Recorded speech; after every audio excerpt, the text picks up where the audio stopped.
اعوذ باللہ من الشیطان الرجیم بسم اللہ الرحمن الرحیم اللہم صلی علی محمد وعلی آل محمد کما صلیت علی ابراہیم وعلی آل ابراہیم انک حمید مجید اللہم بارک علی محمد وعلی آل محمد کما بارکت علی ابراہیم وعلی آل ابراہیم انک حمید مجید رب اشرح لی صدری ویسر لی امری واحلل عقدۃ من لسانی یفقہوا قولی ربنا زدنا علما یا مقلب القلوب ثبت قلبی علی دینک آمین۔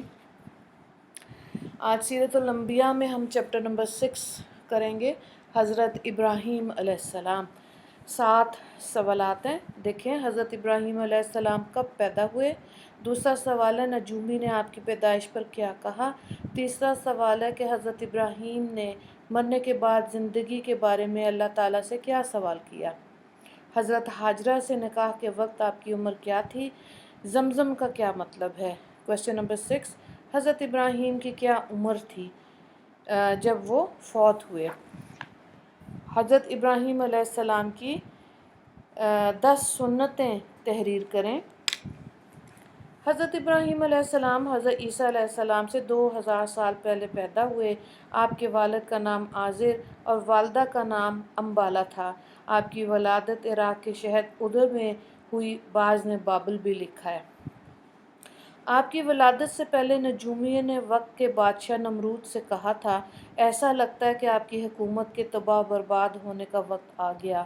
آپ کی طرف سے اس وقت جو مذہب جاری ہے اور جن بتوں کی ہم لوگ پوجا کرتے ہیں یہ سب ختم ہو جائے گا اور اس کی جگہ دوسرا دین آ جائے گا۔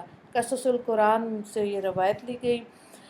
نمرود یہ سن کر پریشان ہوا۔ اس نے نجومیہ سے پوچھا، تم لوگوں نے یہ کیسے کہہ دیا کہ ہمارا دین اور حکومت سب ختم ہو جائیں گے؟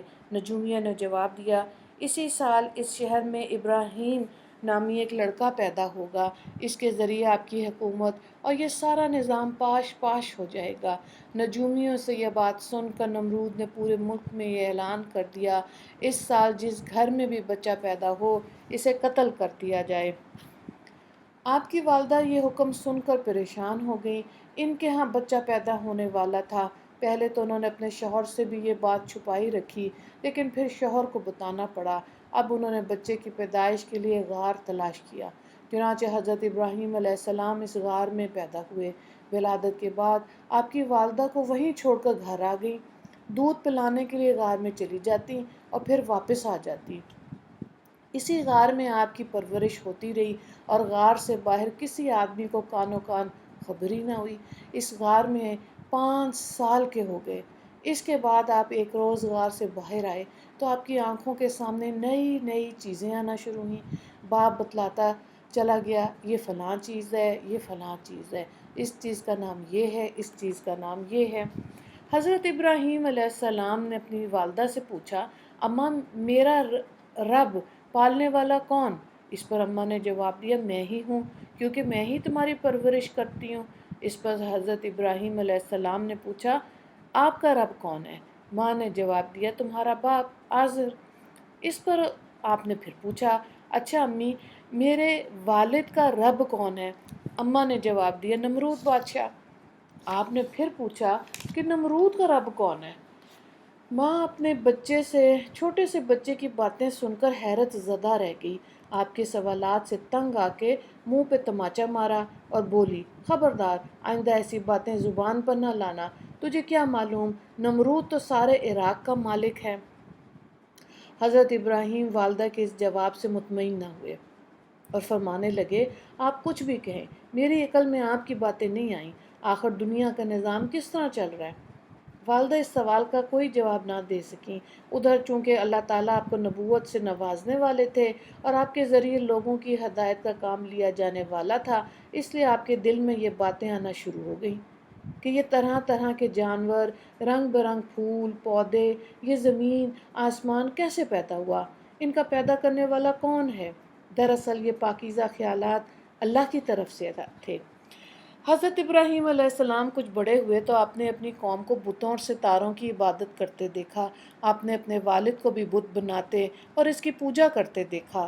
اب چونکہ اللہ تعالیٰ کی طرف سے آپ کو نبوت ملنے والی تھی، لوگوں کی ہدایت کا کام آپ سے لیا جانے والا تھا، اسی لیے اللہ تعالیٰ نے آپ پر زمین اور آسمان کے دروازے کھول دیے، آپ کو تمام چیزوں کی حقیقت سے آگاہ کر دیا گیا، آپ کو ہر طرح کی دلیلیں سمجھا دی گئیں تاکہ آپ کی شان ان بتوں کے پجاریوں کے سامنے بلند رہے۔ آپ پر واضح کر دیا کہ یہ طرح طرح کے جانور، یہ رنگ رنگ کے پھول پودے، یہ زمین آسمان کیسے پیدا ہوئے، ان کا پیدا کرنے والا کون، یہ تمام خیالات اللہ تعالیٰ کی طرف سے تھے۔ آپ پر اللہ تعالیٰ نے 10 صحیفے نازل فرمائے۔ بیان القرآن نے اس کو روایت کیا۔ حضرت ابو ذر غفاری رضی اللہ تعالیٰ عنہ سے روایت ہے کہ انہوں نے حضرت صلی اللہ علیہ وآلہ وسلم سے دریافت کیا، اے اللہ کے رسول، ابراہیم علیہ السلام کے صحیفے کیسے تھے؟ آپ صلی اللہ علیہ وآلہ وسلم نے فرمایا، ان صحیفوں میں عرب کی مثالیں موجود تھیں۔ معرف القرآن میں اس کو روایت کیا۔ اس طرح آپ پر شرک کی حقیقت وہ واضح ہو گئی۔ چنانچہ قرآن کریم میں آپ کے یہ الفاظ آئے ہیں، میں نے سب سے یکسو ہو کر اپنا رخ اسی کی طرف کر لیا جس نے آسمانوں اور زمین کو بنایا، اور میں مشرکوں میں سے نہیں ہوں۔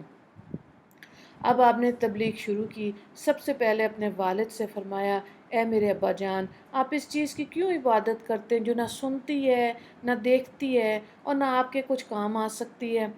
آپ نے یہ بھی فرمایا، اے میرے ابا جان، بلا شبہ مجھے وہ علم عطا ہوا جو آپ کو نہیں دیا گیا، سو آپ میری پیروی کریں، میں آپ کو سیدھی راہ دکھاؤں گا۔ اور آپ نے اپنے والد سے یہ بھی فرمایا، اے میرے والد، آپ شیطان کی عبادت نہ کریں، کیونکہ شیطان تو رحمان کا نافرمان ہے۔ پارہ نمبر 16 رکوع نمبر 6۔ اس کے بعد آپ نے اپنے والد کو اللہ کے عذاب سے ڈراتے ہوئے فرمایا، اے میرے ابا جان، میں اس بات سے ڈرتا ہوں کہ کہیں ایسا نہ ہو کہ آپ کو رحمان کی طرف سے کوئی عذاب آ پکڑے۔ اس طرح آپ نے اپنے والد کو تبلیغ کرنے کا حق ادا کر دیا۔ آپ کے جواب میں آزر نے کہا، اے ابراہیم، کیا تو میرے معبودوں سے پھرا ہوا ہے؟ اگر تو اس حرکت سے باز نہ آیا تو میں تجھے سنسار کر دوں گا، اور تو ایک مدت دراز تک کے لیے میرے سامنے سے چلا جا۔ آپ نے والد کی بات صبر اور برداشت سے سنی، پھر فرمایا، اچھا، آپ پر سلام ہو، اس کے باوجود بھی میں اپنے رب سے آپ کے لیے بخشش یعنی ہدایت طلب کروں گا، بے شک وہ مجھ پر بڑا مہربان ہے۔ یہ جو آپ نے سلام کہا، یہ رخصت ہونے کا سلام تھا، جیسے ہمارے ہاں کہا جاتا ہے کہ اگر یہ بات ہے تو میری طرف سے آخری سلام۔ والد نے آپ کو کس قدر سخت سست کہا، قتل کر دینے کی دھمکی تک دی، اس کے باوجود آپ نے والد کا ادب اور احترام برقرار رکھا اور جواب میں کہا تو صرف اتنا، میں اپنے رب سے آپ کے لیے بخشش کی دعا کروں گا۔ والد کے ہاں سے نکل کر آپ اپنی قوم کی طرف آئے اور ان سے فرمایا، یہ مورتیاں کیا ہیں جن کی عبادت پر تم جمے بیٹھے ہو؟ جواب میں انہوں نے کہا، ہم نے اپنے بڑوں کو انہی مورتیوں کی پوجا کرتے پایا۔ اس پر آپ نے فرمایا، تم بھی اس طرح غلطی پر ہو، اور تمہارے بڑے بھی کھلی گمراہی میں مبتلا تھے۔ پارہ نمبر 17 رکوع نمبر 6۔ قوم نے حضرت ابراہیم علیہ السلام کی باتیں سنی تو بے چین ہو گئے، پریشان ہو گئے، کہنے لگے، کیا تم سچی بات ہمارے سامنے کر رہے ہو یا ہم سے دل لگی کر رہے ہو؟ آپ نے ان کے فضول سوال کا جواب یوں دیا، دل لگی کی بات نہیں، بلکہ تمہارا رب وہ ہے جو تمام آسمانوں و زمین کا رب ہے، جس نے ان سب کو پیدا کیا، اور میں اس بات پر پوری بصیرت کے ساتھ شہادت دیتا ہوں۔ یعنی آپ نے ان سے فرمایا کہ میرا اور تمہارا رب وہی ایک اللہ ہے جس نے زمین اور آسمان پیدا کیے اور ان کی دیکھ بھال رکھی ہوئی ہے، کوئی دوسری چیز اس کی خدائی میں شریک نہیں۔ آپ نے قسم کھا کر ان سے فرمایا، اور قسم اللہ کی، جب تم پیٹ پھیر کر جا چکے تھے تو میں تمہارے بتوں کا علاج کروں گا۔ یہ آپ نے اس لیے فرمایا کہ ان بتوں کو پوجنے والے آنکھیں کھول کر دیکھ لیں کہ جن کو ہم پوجتے ہیں ان میں تو اتنی بھی طاقت نہیں کہ وہ خود ہی کو بچا سکے۔ اللہ تعالیٰ ان بتوں کے بارے میں فرماتے ہیں، پارہ نمبر 17 رکوع نمبر 17، اور اگر مکھی ان سے کچھ چھین لے تو اس مکھی سے اس کو چھڑا نہیں سکتے۔ حضرت ابراہیم علیہ السلام جب اپنے والد اور قوم کے لوگوں کو بت پرستی سے روکنے کے لیے پورا زور لگا دیا اور کسی قسم کی نصیحت کا ان پر کوئی اثر نہ ہوا تو آپ نے سوچا مجھے اپنی تبلیغ کا طریقہ بدل کر دوسرا رخ اختیار کرنا چاہیے تاکہ لوگ لکڑی اور پتھر کے بتوں اور ستاروں کے بارے میں بھی جان لیں کہ وہ کچھ نہیں کر سکتے۔ جب رات ہو گئی، تاریکی چھا گئی تو حضرت ابراہیم علیہ السلام اپنی قوم کے پاس آئے۔ آپ نے آسمان پر ایک ستارہ دیکھا تو فرمایا یہ ستارہ میرا رب ہے۔ جلد ہی ستارہ ڈوب گیا تو آپ نے فرمایا میں غروب ہونے والوں کو دوست نہیں رکھتا۔ پھر جب چاند نکلا اور وہ چمک رہا تھا تو آپ نے فرمایا یہ میرا رب ہے۔ لیکن جب وہ بھی ڈوب گیا تو آپ نے فرمایا اگر میرے رب نے مجھے راہ نہ دکھائی ہوتی تو میں ضرور اسی گروہ میں ہوتا اور راہ راست سے بھٹک جاتا۔ پھر صبح ہوئی، سورج نکلا تو آپ نے فرمایا میرا رب تو یہ ہے کہ سب سے بڑا ہے۔ لیکن جب شام کو سورج غروب ہو گیا تو آپ نے فرمایا اے میری قوم، تم جن چیزوں کو اللہ تعالیٰ کا شریک ٹھہراتے ہو میں ان سے بیزار ہوں۔ میں نے ہر طرف سے منہ موڑ کر صرف اس ہستی کی طرف اپنا رخ کر لیا جو آسمان اور زمین کو بنانے والا ہے، جس کے حکم اور قانون پر تمام زمین اور آسمان کی مخلوقات چل رہی ہیں، اور میں ان میں سے نہیں ہوں جو اس کے ساتھ شریک ٹھہرانے والے ہیں۔ آپ نے تبلیغ کا یہ بہترین طریقہ اختیار کیا، اس پر واضح کیا کہ معبود صرف ایک اللہ ہے، وہی ساری کائنات کا پیدا کرنے والا، وہی خالق اور مالک ہے، ہمیں اسی کی عبادت کرنی چاہیے۔ ایک دفعہ حضرت ابراہیم علیہ السلام نے اللہ تعالیٰ سے عرض کیا زندگی کے بارے میں کہ اے میرے پروردگار مجھ کو دکھا کہ تو کیسے زندہ کرتا ہے۔ اللہ تعالیٰ نے فرمایا کیا تجھے یقین نہیں کہ میں مردوں کو زندہ کرتا ہوں؟ آپ نے عرض کیا یقین تو ہے لیکن میں چاہتا ہوں میرے دل کی تسکین ہو جائے۔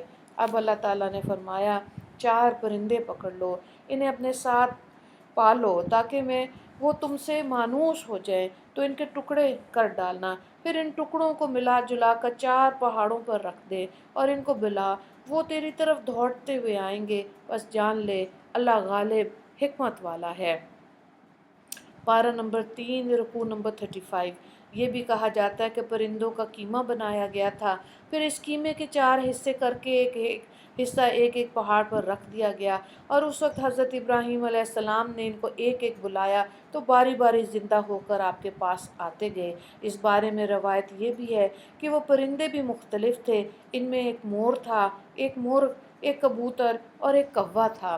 ابن کثیر نے اس کو روایت کیا اس زمانے میں آپ کی قوم کا ہر سال ایک میلہ لگتا تھا، سب لوگ اس میں شرکت کے لیے شہر سے باہر جاتے تھے۔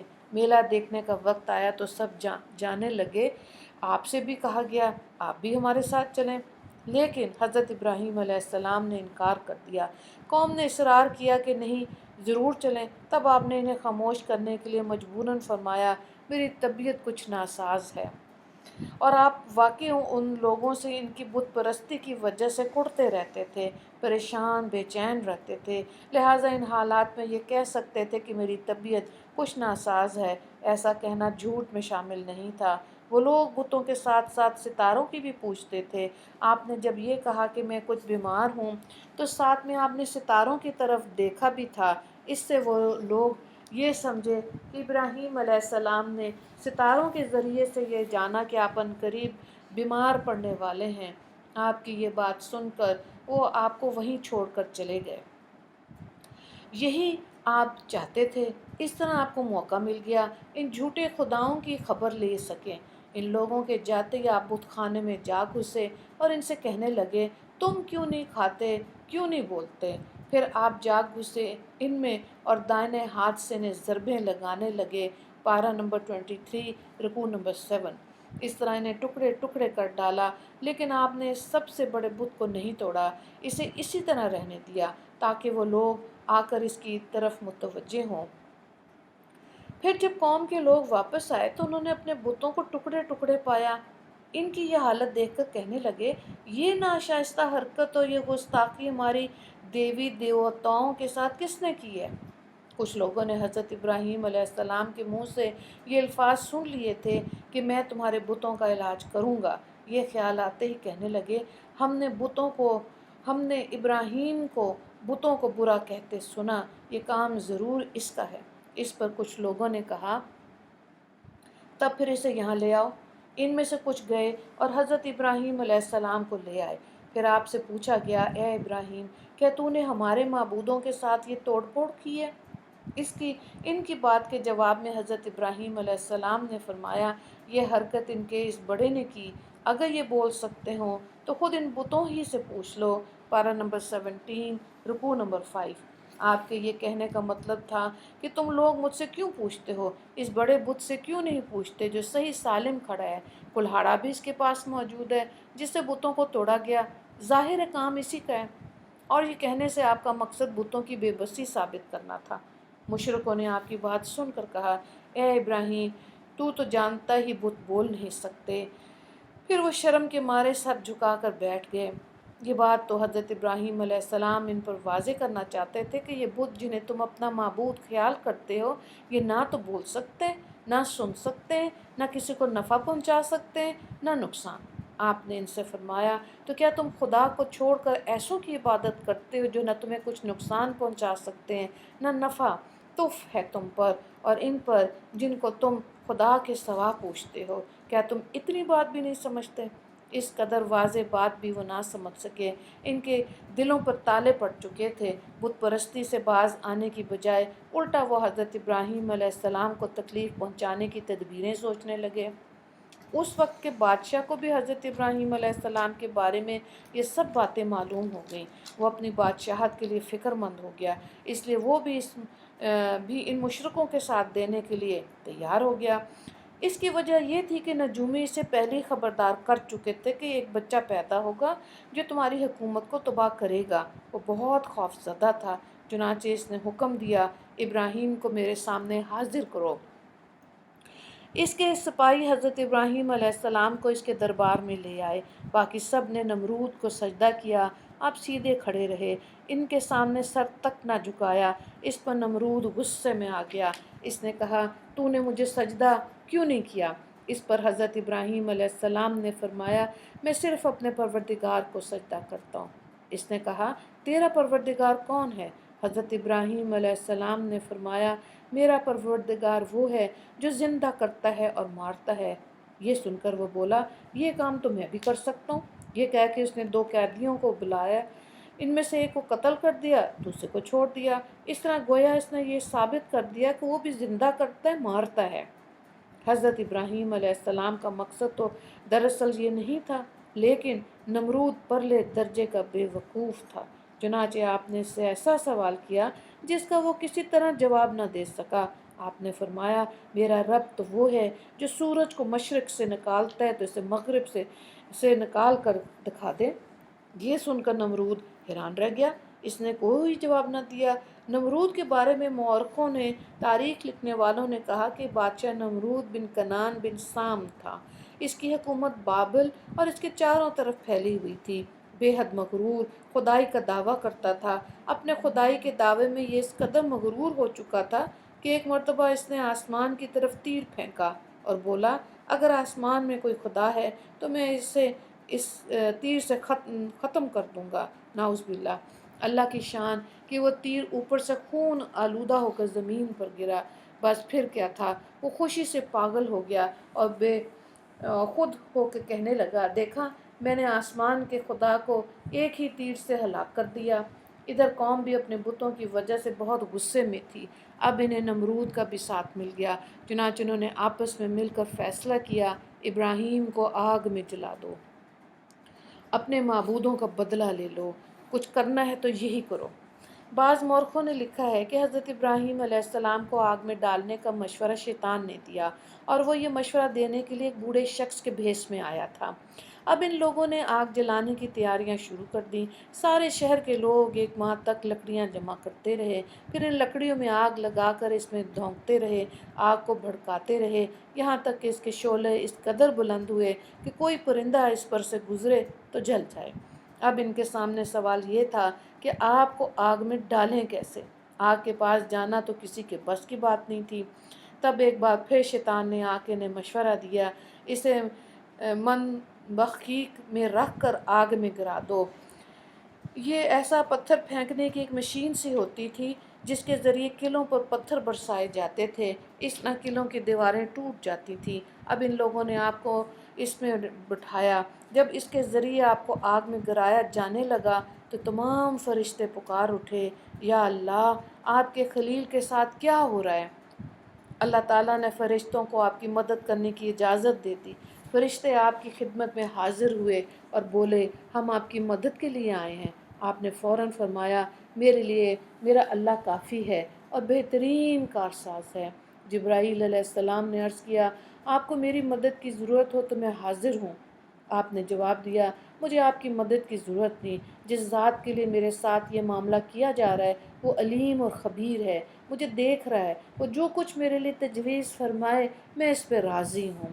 اور آخر کار کافروں نے آپ کو اس عظیم دہکتی آگ میں پھینک دیا، اور اپنے خیال میں انہوں نے یہ سمجھ لیا کہ ابراہیم علیہ السلام کا قصہ تو ختم ہو گیا۔ دوسری طرف قدرت ان پر ہنس رہی تھی۔ ادھر انہوں نے حضرت ابراہیم علیہ السلام کو آگ میں ڈالا، ادھر اللہ تعالیٰ نے آگ کو حکم دیا، اے آگ ٹھنڈی ہو جا اور ابراہیم کے حق میں سلامتی والی ہو جا۔ تاریخی روایات میں ہے کہ حضرت ابراہیم علیہ السلام اس آگ میں 7 روز تک رہے۔ فرماتے ہیں، مجھے زندگی میں ایسی راحت کبھی نہیں ملی جیسے ان 7 دنوں میں ملی۔ تفسیر مظہری نے اور معارف القرآن نے اس کو روایت کیا۔ اللہ تعالیٰ نے آگ کو ٹھنڈی ہونے کا حکم دیا تھا، لیکن ساتھ میں یہ بھی فرمایا تھا کہ سلامتی والی ٹھنڈی ہو جا۔ اگر باری تعالیٰ یہ نہ فرماتے تو آگ اس حد تک ٹھنڈی ہو جاتی کہ حضرت ابراہیم علیہ السلام اس ٹھنڈک کو برداشت نہ کر پاتے۔ چنانچہ آگ ایسی معقول ٹھنڈی ہوئی کہ آپ کے جسم اور جان کو خوشگوار معلوم ہوتی تھی۔ جب آپ کو آگ میں ڈالا گیا تو آپ نے یہ الفاظ کہے، اے اللہ، بلا شبہ تو آسمان میں واحد ہے اور میں زمین میں تیرا اکیلا عبادت گزار ہوں۔ شیطان کی تدبیریں دھری کی دھری رہ گئیں، کافر ناکام ہو گئے۔ وہ لوگ تو خیر آپ کے دشمن تھے ہی، چھپکلی نے بھی دشمنی دکھائی۔ باقی جانور تو آگ بجھانے کی کوشش کر رہے تھے اور چھپکلی پھونکے مار رہی تھی۔ مسند احمد نے اس کو روایت کیا، چھپکلی آج بھی انسانوں کے لیے مضر ہے، یہ نمک پر پیشاب کرتی ہے، اگر انسان وہ نمک کھائے تو جسم میں کوڑ کا خطرہ ہے۔ بادشاہ نمرود کی بیٹی رعازہ اپنے محل پر کھڑی حضرت ابراہیم علیہ السلام کو آگ میں ڈالنے کا منظر حیرت سے دیکھ رہی تھی۔ پھر اس نے دیکھا کہ آپ اس آگ میں بڑے مزے سے بیٹھے اللہ کی یاد میں مصروف ہیں۔ لڑکی نے بلند آواز میں حضرت ابراہیم علیہ السلام سے پوچھا، کیا بات ہے کہ اتنی آگ آپ پر اثر نہیں کر رہی؟ آپ نے جواب دیا، یہ ایمان کی برکت ہے۔ وہ کہنے لگی، اگر آپ اجازت دیں تو میں بھی اس آگ میں کود جاؤں؟ آپ نے فرمایا، لا الہ الا اللہ ابراہیم خلیل اللہ پڑھتے ہوئے کود جاؤ۔ وہ کلمہ پڑھتے ہوئے آگ میں کود گئی۔ آگ نے اس کا بال بھی نہ چلایا۔ یہ ہے ایمان کی برکت۔ نمرود کو پتہ چلا تو اسے بہت برا بھلا کہا، اس پر خوب بگڑا، سختیاں کی، مگر وہ پہاڑ کی مضبوطی کی طرح اپنے ایمان پر قائم رہی۔ حضرت ابراہیم آگ میں 7 روز رہے، پھر آپ باہر نکل آئے۔ آپ کے زندہ معجزے کو دیکھ کے آپ کے بھائی حضرت لوط علیہ السلام آپ پر ایمان لے آئے۔ آپ کی چچا زاد بہن سارہ بھی آپ پر ایمان لے آئیں۔ آپ کا ان سے نکاح ہو گیا۔ نمرود اور اس کی قوم سے مایوس ہو کر حضرت ابراہیم علیہ السلام اپنے بھانجے لوط علیہ السلام اور حضرت سارہ کے ساتھ فلسطین کی طرف ہجرت کی۔ کہا جاتا ہے کہ نمرود پر اللہ کا عذاب مچھر کی صورت میں آیا۔ ایک مچھر نمرود کے ناک کے راستے دماغ تک پہنچ گیا۔ اس کی وجہ سے وہ اپنے سر پر جوتے لگواتا، سر کو دیواروں سے ٹکراتا ہوا مر گیا۔ حضرت ابراہیم علیہ السلام، حضرت لوط علیہ السلام جنہیں بعد میں نبوت ملی، اور حضرت سارہ کے ساتھ تبلیغ کرتے ہوئے مصر تک پہنچ گئے۔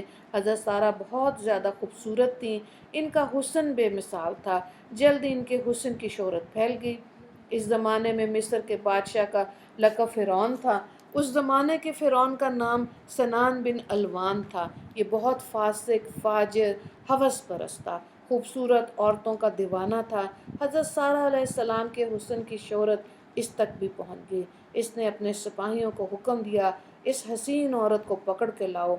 اس کے پاس سپاہی جب حضرت ابراہیم علیہ السلام اور حضرت سارہ علیہ السلام کے پاس آئے تو حضرت ابراہیم علیہ السلام پریشان ہو گئے۔ ان کے ارادے کو بھانپ کر آپ نے دعا کی، اے پروردگار، غریب و بے کس بندوں کی آبرو کا تو ہی محافظ ہے، میری بیوی کی عزت اور آبرو تیری ہی ہاتھ میں ہے۔ سپاہی آپ دونوں کو پکڑ کر لے گئے۔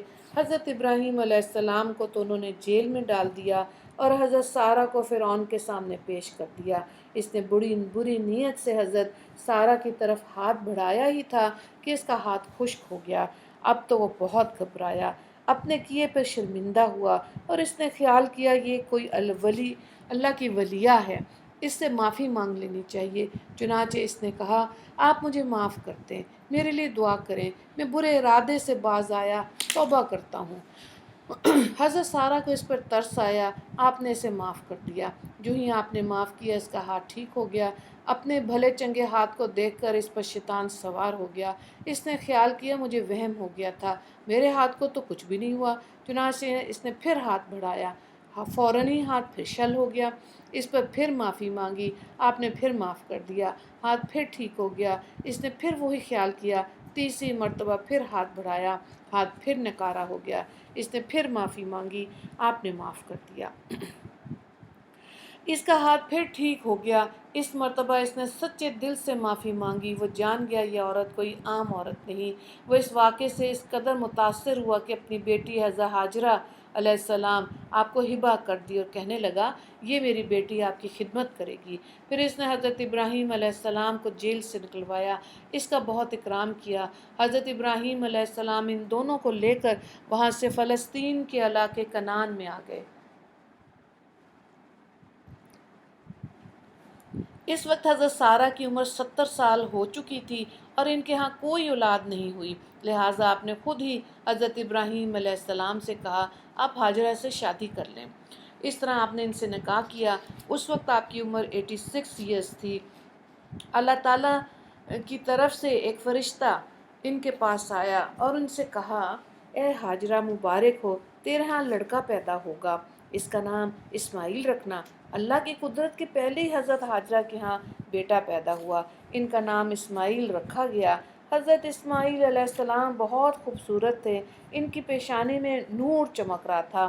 ان کے حسن و جمال اور پیشانی سے چمکتے نور کی وجہ سے حضرت ابراہیم علیہ السلام ان سے بے تحاشا محبت کرنے لگے۔ ادھر حضرت سارہ علیہ السلام کے ہاں چونکہ کوئی اولاد نہیں ہوئی تھی اور حضرت ہاجرہ کے ہاں پہلے سال ہی بیٹا پیدا ہو گیا تھا، اس لیے حضرت سارہ کو فطرت کے مطابق حسد محسوس ہونے لگا۔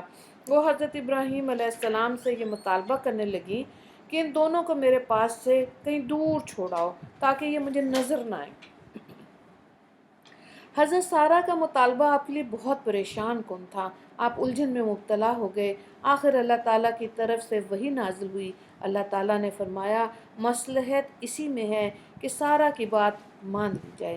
آخر اللہ تعالیٰ کو اس علیحدگی کے نتیجے ہی میں تو ایک مشہور شہر آباد کرنا تھا اور لوگوں کو قیامت تک رہنے والے عجائبات دکھانے تھے۔ اللہ تعالیٰ کا حکم ملتے ہی حضرت ابراہیم علیہ السلام ان دونوں کو وہاں سے لے کر چلے۔ وحی میں مکہ کی طرف لے جانے کا بھی اشارہ موجود تھا، چنانچہ انہیں مکہ مکرمہ سے لے آئے۔ وہ جگہ اس وقت ایک چٹیل میدان تھی، وہاں دور تک کسی آبادی کا نام و نشان تک نہیں تھا، بس ایک درخت تھا، سبزہ نہیں تھا، صحرا کی مانند علاقہ یا پھر پہاڑ تھے۔ مورخین نے لکھا کہ جب حضرت ابراہیم علیہ السلام حضرت ہاجرہ اور حضرت اسماعیل علیہ السلام کو لیے اس جگہ پہنچے جہاں آج خانہ کعبہ ہے تو اونٹ کے قدم رک گئے۔ اس نے آگے بڑھنے کا نام تک نہ لیا۔ حضرت ابراہیم علیہ السلام نے اسے آگے بڑھانے کی بہت کوشش کی لیکن اونٹ ایک قدم بھی آگے نہ بڑھا۔ یہ دیکھ کر آپ سمجھ گئے کہ منزل یہی ہے، ان دونوں کو یہیں اتارنا ہوگا۔ چنانچہ آپ نے ان دونوں کو وہیں اتار دیا، کچھ کھجوریں اور پانی ان کے پاس رکھ دیے اور اونٹ پر بیٹھ کر جانے کے لیے مڑے۔ اس وقت حضرت ہاجرہ پریشان ہوئی اور بولی، اے خلیل، آپ ہمیں کس کے سپرد کر کے جا رہے ہیں؟ آپ نے فرمایا، اللہ تعالیٰ کے حوالے کر کے جا رہا ہوں۔ انہوں نے پھر پوچھا، کیا یہ اللہ کا حکم ہے؟ آپ نے جواب دیا، ہاں یہ اللہ کا حکم ہے۔ تب آپ نے کہا پھر مجھے اللہ تعالیٰ کافی ہے، وہ ہمیں ضائع نہیں کریں گے۔ ابن کثیر نے اس کو روایت کیا۔ حضرت ابراہیم علیہ السلام ان دونوں کو وہاں چھوڑ کر واپس لوٹ گئے۔ جب اتنے فاصلے پہ پہنچ گئے جہاں سے وہ دونوں نظر نہیں آ رہے تھے تو آپ نے ہاتھ اٹھا کر دعا مانگی، اے میرے رب، میں نے اپنی اولاد کو میدان میں بسایا، یہاں سبزہ نہیں، اور یہ جگہ تیرے محترم گھر کے پاس ہے، اے ہمارے رب، تاکہ قائم رکھے نماز کو، سو تو لوگوں کے دلوں کو اس طرف مائل کر دے اور انہیں میووں سے روزی دے، شاید وہ شکر کریں۔ یہ دعا کر کے آپ وہاں سے چلے آئے۔ مورخوں نے لکھا ہے کہ اس وقت مکہ میں کوئی آبادی نہیں تھی، نہ وہاں کوئی پانی تھا۔ حضرت ابراہیم علیہ السلام نے ان کے پاس پانی کا مشکیزہ اور کھجوروں کا ایک تھیلا رکھ دیا۔ حضرت ابراہیم علیہ السلام کے چلے جانے کے بعد حضرت ہاجرہ ضرورت کے وقت تھیلے میں سے کھجوریں کھاتی اور مشکیزے سے پانی پیتی، یہاں تک کہ پانی بالکل ختم ہو گیا۔ اب وہ پیاس کی وجہ سے پریشان ہو گئیں۔ حضرت ابراہیم علیہ السلام کو بھی پیاس ستانے لگی۔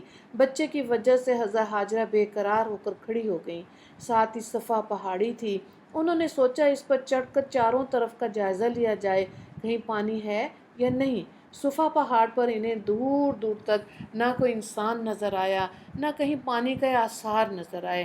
صفا پہاڑی سے اتر کر آپ وادی کے نشیب میں پہنچی تو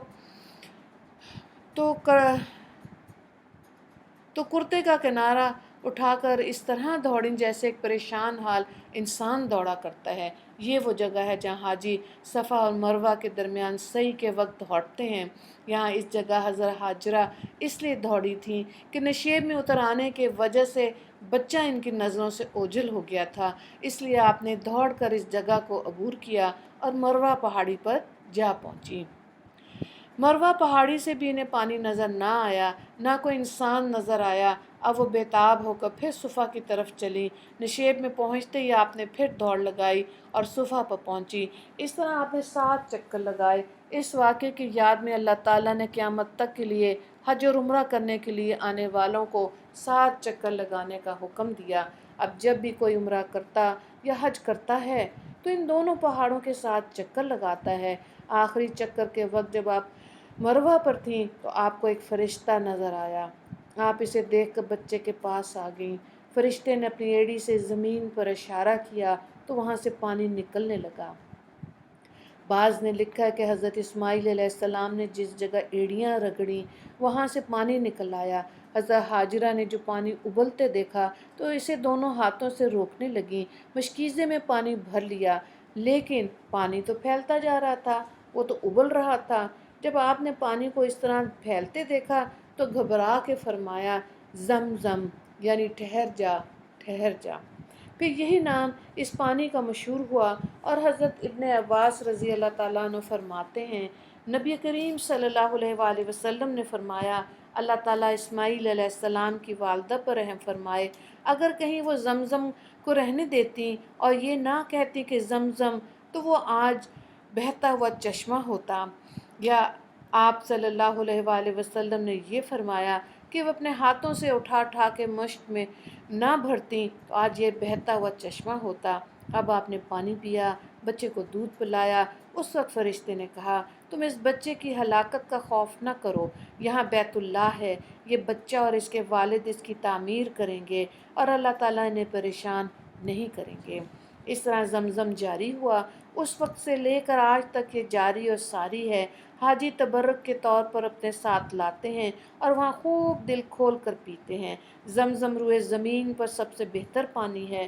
اس میں 3 باتیں اللہ تعالیٰ نے ایسی رکھیں جو دنیا کے کسی پانی میں نہیں ہیں۔ پیاس بجھاتا ہے، غذا کا کام کرتا ہے، اور موت کے سوا ہر بیماری کے لیے شفا ہے۔ جس وقت اس کا ظہور ہوا تھا اس وقت انہی 3 چیزوں کی ضرورت اس ماں بیٹے کو تھی۔ اس کے علاوہ یہ بھی دیکھا گیا کہ اس پانی کو سال ہر سال رکھ لیں، نہ اس کا ذائقہ بدلتا ہے، نہ اس میں کیڑا پڑتا ہے۔ یہ بات دوسرے پانیوں میں نہیں پائی جاتی۔ حضرت ہاجرہ نے اس وقت سوچا کہیں یہ پانی بہتے بہتے ختم نہ ہو جائے اور پہلے کی طرح ہم پھر زندگی اور موت کی کشمکش میں نہ مبتلا ہو جائیں، اس لیے آپ نے پانی کے ارد گرد منڈیر سی بنا دی اور فرمایا، زم زم۔ زمزم کو نمودار ہوئے ابھی چند روز ہی گزرے تھے کہ قبیلہ جراحم کا ایک تجارتی قافلہ یمن سے آتے ہوئے ادھر سے گزرا۔ یہ لوگ پہلے بھی ادھر سے گزرتے رہتے تھے، یہاں کے چپے چپے سے واقف تھے۔ پہلے انہوں نے اس مقام پر کبھی پرندوں کو اڑتے نہیں دیکھا تھا، لیکن اس موقع پر وہاں سے گزرتے تو انہیں بہت سے پرندے نظر آتے۔ یہ بہت حیران ہوئے، جانتے تھے آس پاس پانی نہیں ہے اور پرندے وہاں نظر آتے ہیں جہاں پانی ہوتا ہے۔ یہ لوگ بہت حیران ہوئے۔ انہوں نے اپنے ایک ساتھی سے کہا، تم ذرا جا کے دیکھو اس طرف یہ پرندے کیوں اڑ رہے ہیں۔ یہ شخص چٹانوں میں سے ہوتا ہوا زمزم کے چشمے کے پاس پہنچ گیا اور صحرا میں پانی دیکھ کر حیران رہ گیا۔ اسے اور زیادہ حیرت حضرت حاجرہ اور اس کے بچے کو دیکھ کر ہوئی۔ اس نے واپس آ کے صورتحال بتائی تو وہ سب چشمے کے پاس آ گئے۔ حضرت حاجرہ کو بھی یہاں رہتے ہوئے ایک عرصہ بیت گیا۔ انہوں نے بھی انسانوں کو دیکھ کر خوشی ہوئی۔ قافلے والوں نے فوراً جان لیا کہ اس جگہ سے جو یہ پانی نکل رہا ہے یعنی دونوں کی کرامت ہے، ورنہ یہاں پانی کہاں۔ پہلے تو حیرت بھری نظروں سے یہ سب دیکھتے رہے، پھر ان میں سے ایک نے حضرت حاجرہ سے کہا کہ آپ ہمیں اس مبارک چشمے کے پاس ٹھہرنے کی اجازت دے سکتی ہیں؟ جب آپ کے بیٹے جوان ہو جائیں گے تو ہم انہیں اپنا سردار بنا لیں گے، اور بڑے ہونے پر اگر یہ ہمیں یہاں سے نکالنا چاہیں تو یہاں سے چلے جائیں گے۔ حضرت حاجرہ رضی اللہ تعالیٰ عنہ نے ان کی بات مان لی اور انہیں وہاں رہنے کی رہائش کی اجازت دے دی۔ اس طرح مکہ معظمہ کے آباد ہونے کا سلسلہ شروع ہوا۔ آج آپ مکہ معظمہ جا کر وہاں کی رونق چہل پہل دیکھیں تو اس وقت کا تصور بھی مشکل ہے۔ حضرت ابراہیم علیہ السلام کی عمر جب 80 سال کی ہو گئی تو اللہ تعالیٰ نے انہیں ختنے کا حکم دیا، چنانچہ آپ نے اپنی اور اسماعیل علیہ السلام کی ختنہ کیا۔ بعض علماء نے لکھا حضرت ابراہیم علیہ السلام کے سوا تمام انبیاء مختون پیدا ہوئے، یعنی پیدائشی طور پہ ختنہ شدہ تھے۔ آپ اس لیے مختون پیدا نہیں ہوئے کیونکہ اللہ تعالیٰ چاہتے تھے کہ ختنے کی سنت آپ سے جاری ہو، چنانچہ یہ سنت مسلمانوں میں جاری ہے۔ حضرت اسماعیل علیہ السلام اور حضرت حاجرہ علیہ السلام کو مکہ معظمہ چھوڑ کر آئے ہوئے بھی ابھی عرصہ نہیں ہوا تھا کہ اللہ تعالیٰ نے آپ کو ایک اور حکم دیا، اور وہ حکم یہ تھا کہ اپنے بیٹے اسماعیل کو اللہ کے راستے میں قربان کرتے ہیں۔ اللہ تعالیٰ نے آپ کو یہ حکم خواب کی حالت میں دیا۔ آپ نیند سے بیدار ہوئے تو اس خواب کا اثر تمام دن رہا۔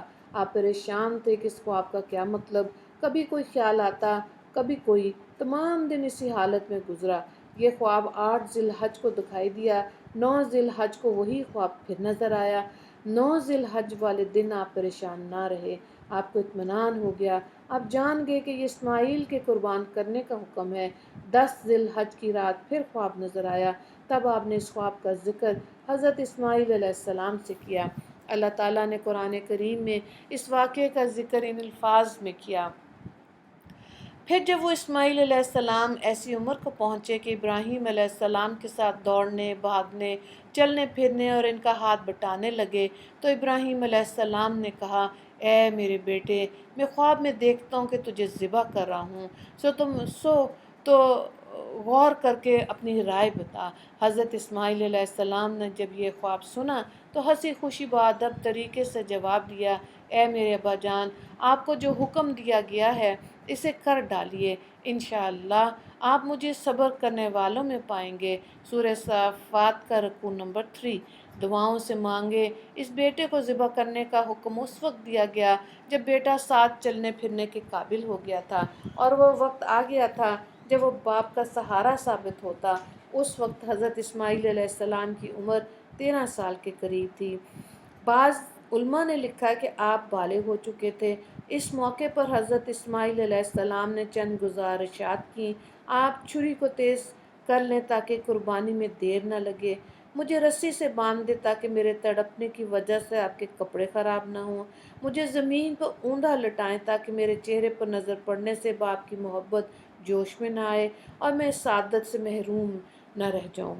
قربانی کے بعد میرا خون آلودہ کرتا میری والدہ حاجرہ کو دے دیں تاکہ میری قربانی سے انہیں سکون ہو۔ حضرت ابراہیم علیہ السلام اپنے ہونہار فرزند کی یہ باتیں سن کر بہت خوش ہوئے آخر آپ انہیں اس پتھر کے پاس لے آئے جو مینا میں واقع تھا۔ اب آپ چھری پتھر پر رگڑ کر تیز کرنے لگے، ادھر فرشتوں میں ہلچل مچ گئی۔ حالانکہ حضرت اسماعیل علیہ السلام کے چہرے پر کسی پریشانی کے آثار نہیں تھے۔ چھری تیز ہو گئی تو حضرت ابراہیم علیہ السلام نے حضرت اسماعیل علیہ السلام کو ذبح ہونے والے جانوروں کی طرح زمین پر لٹا دیا۔ آپ اسماعیل علیہ السلام کی کمر پر بیٹھ گئے۔ یہ اللہ سے عشق کی انتہا تھی۔ اللہ اکبر کہ نور نظر کی کمر پر بیٹھ گئے، بسم اللہ پڑھی اور تیز چھری حضرت اسماعیل علیہ السلام کے گلے پر چلا دی۔ ادھر اسماعیل علیہ السلام بھی اللہ کے عشق میں ڈوبے ہوئے تھے۔ ایک ایک لمحہ ان کے لیے مشکل ہو رہا تھا، چاہتے تھے بس فوراً ذبح ہو جائیں۔ ادھر فرشتوں میں شور تھا، سب فرشتے حیرت زدہ تھے کہ جبرائیل علیہ السلام پکار اٹھے، اللہ اکبر، اللہ اکبر۔ اسماعیل علیہ السلام کے کانوں میں یہ کلمات پہنچے تو وہ پکار اٹھے، لا الہ الا اللہ واللہ اکبر۔ حضرت ابراہیم علیہ السلام نے ان کے منہ سے یہ کلمات سنے تو آپ نے یہ کہا، اللہ اکبر، اللہ اکبر وللہ الحمد۔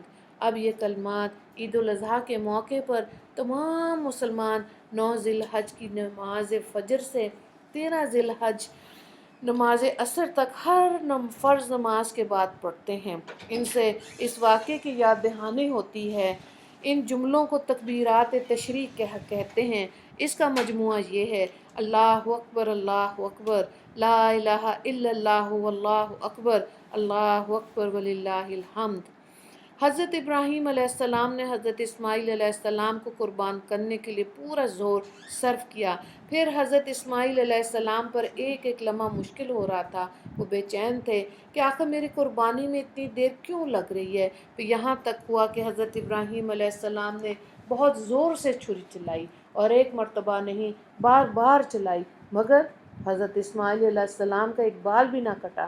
جب بہت دیر ہو گئی تو حضرت اسماعیل علیہ السلام نے کہا، ابا جان آپ مجھے کب تک آزمائیں گے؟ معلوم ہوتا ہے میرے گلے پر الٹی چھری چلا رہے ہیں۔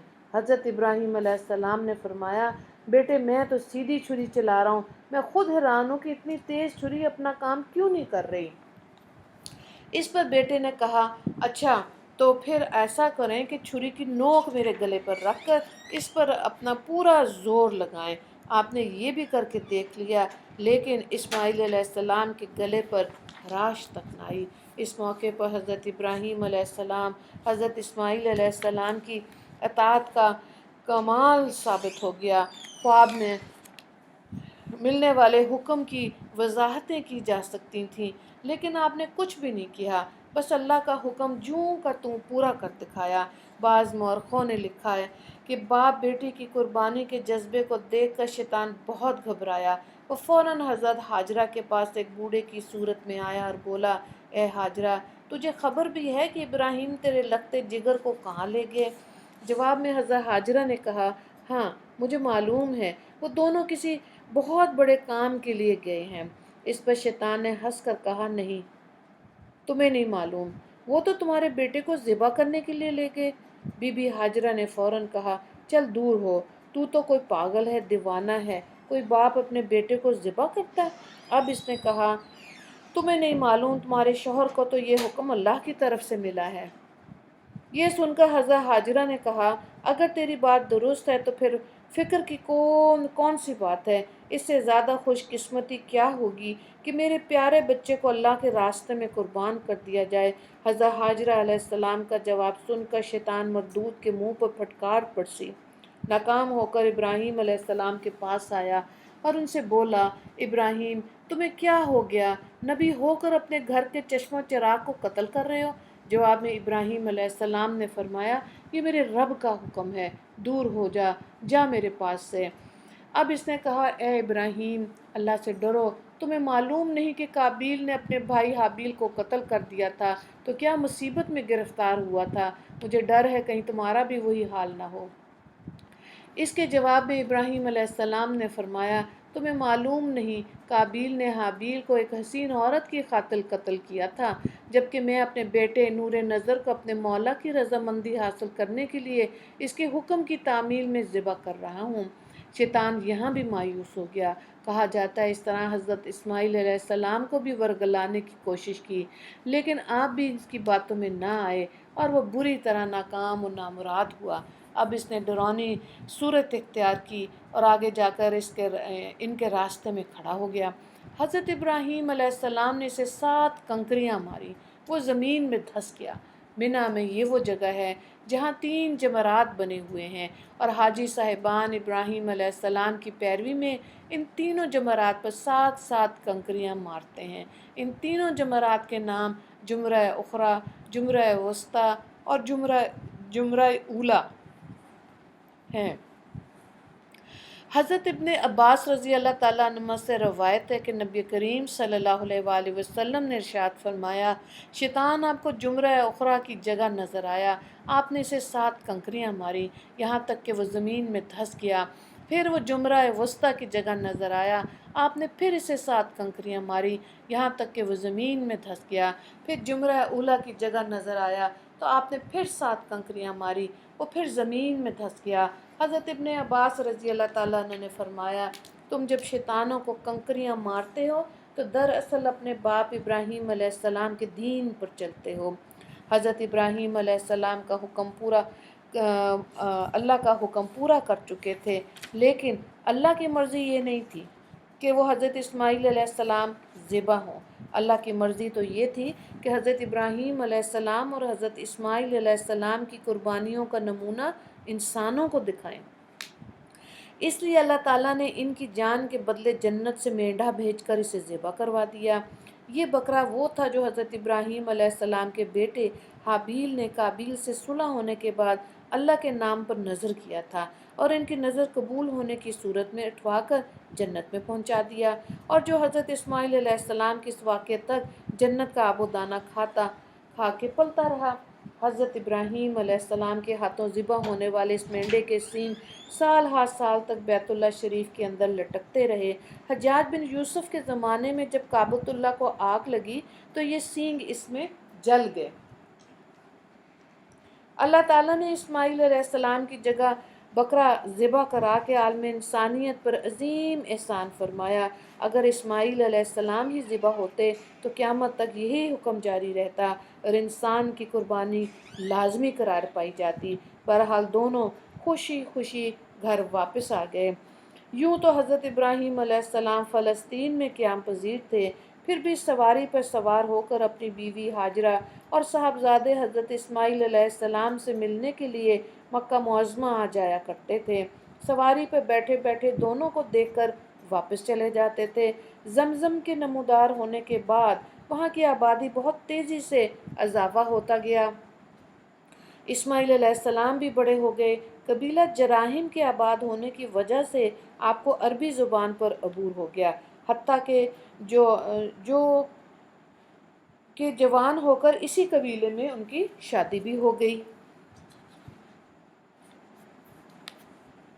ایک مرتبہ حضرت ابراہیم علیہ السلام بیٹے سے ملنے کے لیے آئے تو حضرت اسماعیل علیہ السلام گھر پر نہیں تھے۔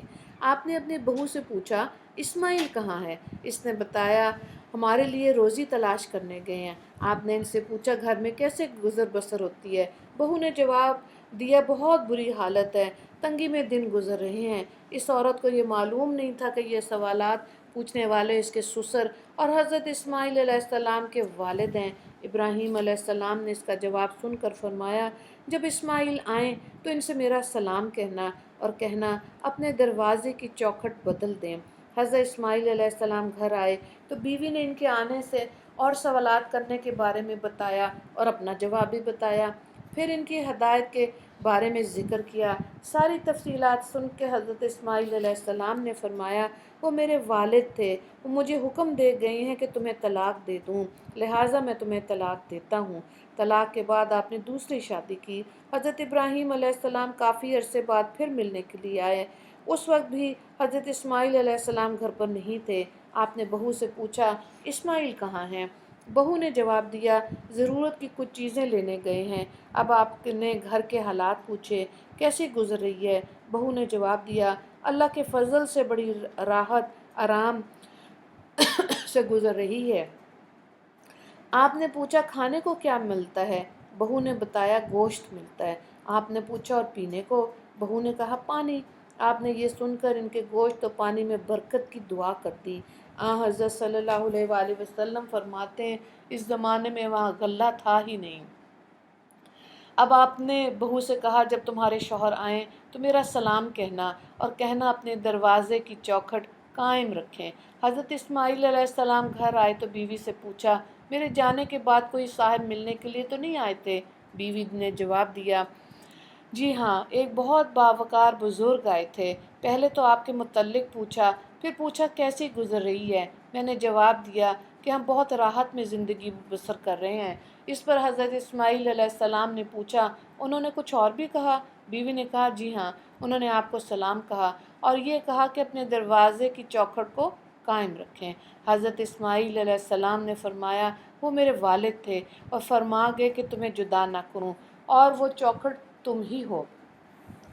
جب حضرت اسماعیل علیہ السلام کی عمر 20 سال ہو گئی تو آپ کی والدہ کی عمر اس وقت 90 سال تھی۔ اس وقت آپ کا آخری وقت آ پہنچا اور حضرت اسماعیل علیہ السلام نے 20 سال کی عمر میں والدہ کی جدائی کا صدمہ اٹھایا۔ آپ نے حضرت حاجرہ علیہ السلام کو بیت اللہ میں حجر اسود کے پاس اور روایت کے مطابق حتیم میزاب رحمت کے نیچے اپنے ہاتھوں سے دفن کیا۔ انا للہ و انا الیہ راجعون۔ اس کے بعد اللہ تعالیٰ نے حضرت ابراہیم علیہ السلام کو حکم دیا بیت اللہ کو تعمیر کرو۔ بیت اللہ اس دنیا میں سب سے پہلے اللہ کا گھر ہے۔ اللہ تعالیٰ جب اس کی تعمیر کا حکم دیا اللہ نے کہا فلسطین سے مکہ معظمہ آئے۔ جب آپ مکہ معظمہ پہنچے اس وقت حضرت اسماعیل علیہ السلام ایک درخت کے نیچے بیٹھے تیر بنا رہے تھے۔ آپ کی نظر والد بزرگوار پر پڑی تو بے اختیار ادب سے کھڑے ہوئے۔ بخاری نے اس کو روایت کیا۔ دونوں ایک دوسرے سے گلے ملے۔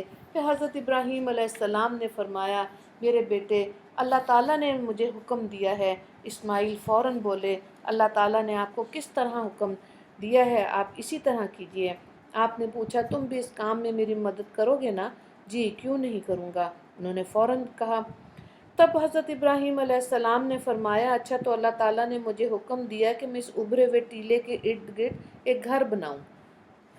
یہ کہتے ہوئے آپ نے اس سمت میں اشارہ کیا۔ اس کے بعد دونوں نے مل کر بیت اللہ کی بنیادیں رکھیں۔ حضرت اسماعیل علیہ السلام پتھر لاتے، آپ ان کو لگاتے جاتے یہاں تک کہ اونچی دیوار تعمیر ہو گئی۔ اب آپ کو کسی پتھر پر کھڑے ہو کر تعمیر کرنے کی ضرورت پیش آئی، چنانچہ ایک پتھر اٹھا کر لے آئے۔ حضرت ابراہیم علیہ السلام اس پتھر پر کھڑے ہوئے، اب پھر تعمیر شروع ہو گئی۔ حضرت اسماعیل علیہ السلام پتھر اٹھا کر ان کو دیتے جاتے اور آپ ان کو لگاتے جاتے، یہ کام کرتے جاتے، دعا مانگتے جاتے۔ اے ہمارے رب ہماری خدمت قبول فرما، تو سننے والا جاننے والا ہے۔ دونوں بیت اللہ کے گرد گھوم کر یہ دعا مانگتے جاتے، تعمیر کرتے جاتے۔ بخاری نے اس کو روایت کیا۔ جس پتھر پر کھڑے ہو کر آپ نے یہ تعمیر کی وہ جنت سے آیا تھا اور وہ پتھر ساتھ ساتھ اونچا ہوتا جاتا تھا۔ یہ پتھر آج بھی بیت اللہ میں موجود ہے اور اس پتھر کو مقام ابراہیم کہتے ہیں۔ بیت اللہ کے طواف کے بعد اس کے نزدیک 2 رکعت پڑھنے کا حکم ہے۔ یہ پتھر حضرت ابراہیم علیہ السلام کے زمانے میں جس جگہ موجود تھا حضرت صلی اللہ علیہ وآلہ وسلم کے زمانے میں بھی اسی جگہ موجود تھا۔ 17 ہجری میں زبردست سیلاب آیا، اس کی وجہ سے یہ پتھر اپنی جگہ سے ہٹ گیا اور کعبہ شریف کی دیوار کے پاس آ گیا۔ حضرت عمر رضی اللہ تعالیٰ عنہ حج کے لیے تشریف لائے، آپ نے اس پتھر کو پھر اسی جگہ رکھوا دیا۔ اب اسے سیسا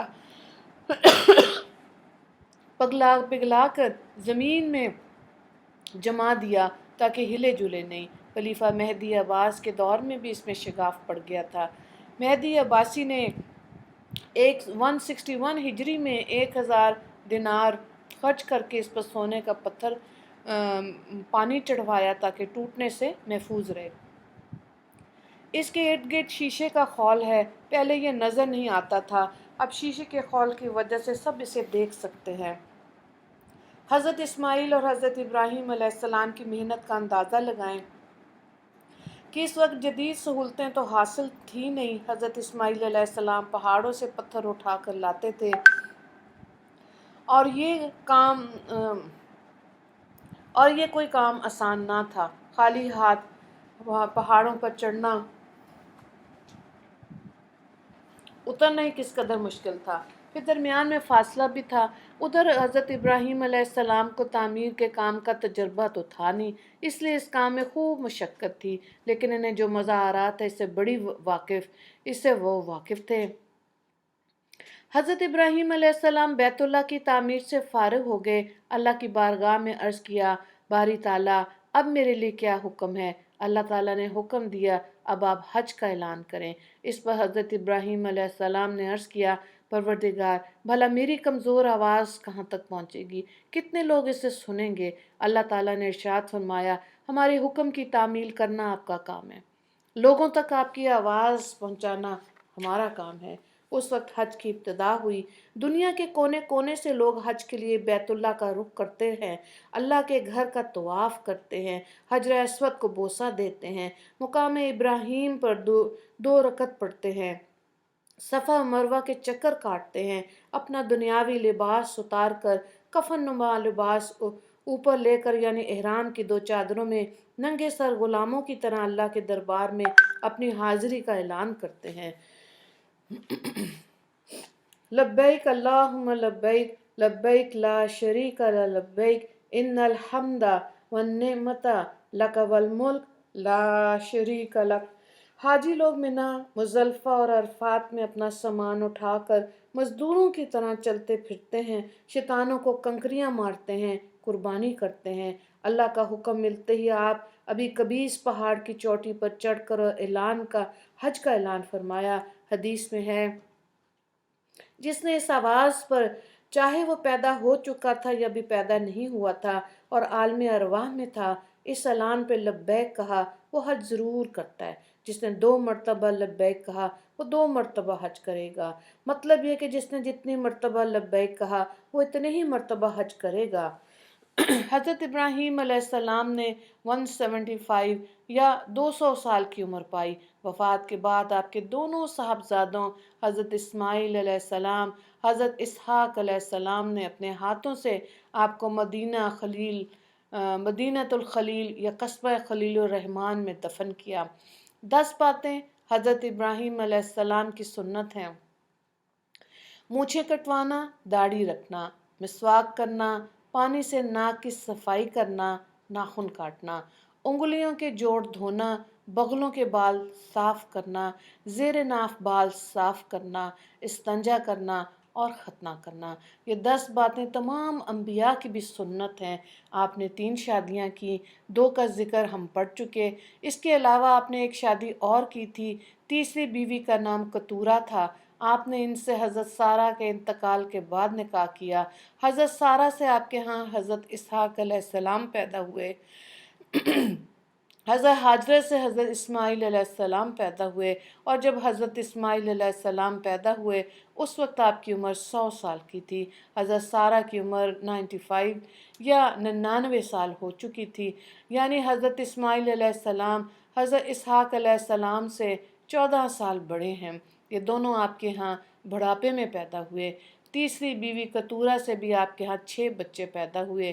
وفات سے پہلے آپ نے اپنی ساری اولاد کو جمع کر کے ان سے فرمایا، میرے بیٹو، اللہ نے تمہارے لیے دین چن کر دین اسلام کو پسند کیا، تم ہمیشہ اس پر قائم رہنا، اور جب دنیا سے جانا تو مسلمان ہی جانا۔ اللہ کی ان پر کروڑوں رحمتیں ہوں۔ وآخر دعوانا ان الحمد للہ رب العالمین۔ اللہ ہماری یہ خدمتوں کو قبول کرے اور ہمیں انبیاء کی سنتوں پر چلنے اور ان کی نصیحتوں پر عمل کرنے کی اللہ تعالیٰ ہم سب کو توفیق عطا فرمائے۔